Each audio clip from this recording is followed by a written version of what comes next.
Please. Please, just this once. I-redeem natin ang mga sarili natin. Sabihin mo na! Dali! Aminin mo na! O kaya, tumawag na lang ako ng pulis. Tapos na! Bahala na! O pupunta na lang tayo sa police station. Sabihin mo sa kanila na inosente ako. Sabihin mo sa kanila na walang kasalanan si Ate Lilet. Na inosente ako! Sabihin mo na! Sabihin mo na, dali! Aaminin mo ba o hindi? Sabihin mo na! Hindi! Uy! Sino kayo? Miss Patricia! Ano ba ginagawa niyo dito? Makatulungan niyo ako! I'm about to personally end all of your foolishness. Paco.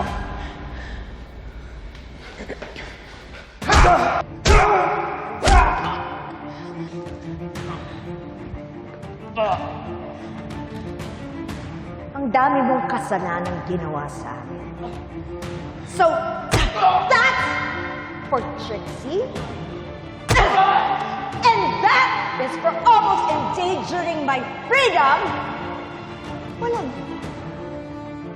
Kahit kailan, pahamak ka!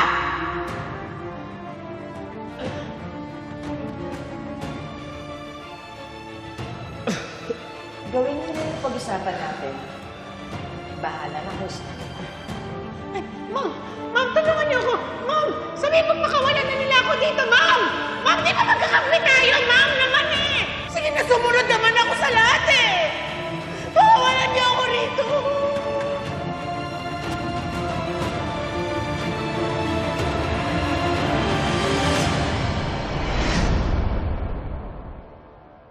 Say hello to this new version of you, Patricia. And rest in peace na lang sa iba. While I take my beauty rest. Ay, isa na lang. Ikaw na lang talagang hindi pa rest in peace sa buhay ko. Lilet Matias.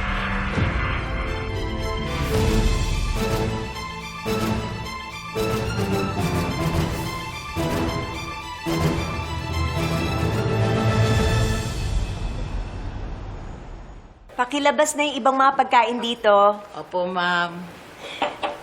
Si Lilet. Lilet, ikaw naman, huwag kang mahiya ha. Feel at home. Medyo naninibago lang po ako. Matagal-tagal na rin po kasi mula nung huli akong tumapak dito sa bahay niyo eh. Tsaka dati naman po, hindi ako nakaupo. Ako po yung nagsisilbi sa inyo. Kami po ni Tinang. Ate Lilet, naku, masanay ka na hindi ka bilang kasambahay na nandito. You're now part of our family. Salamat, Trixie. Siya nga pala, I fixed Trixie's room para sa inyong dalawa. Para naman magkaroon kayo ng bonding ng kapatid mo. Thank you, Mom. Pag meron ka pang kailangan, sabihin mo lang sa akin.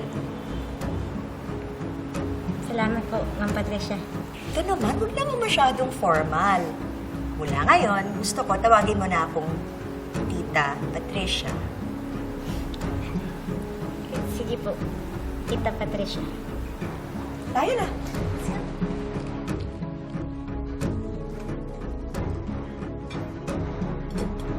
Tayo na, Ramir. Aren't we one big happy family?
Kahit kailan, hinding-hindi kita matatanggap sa pamilya ko.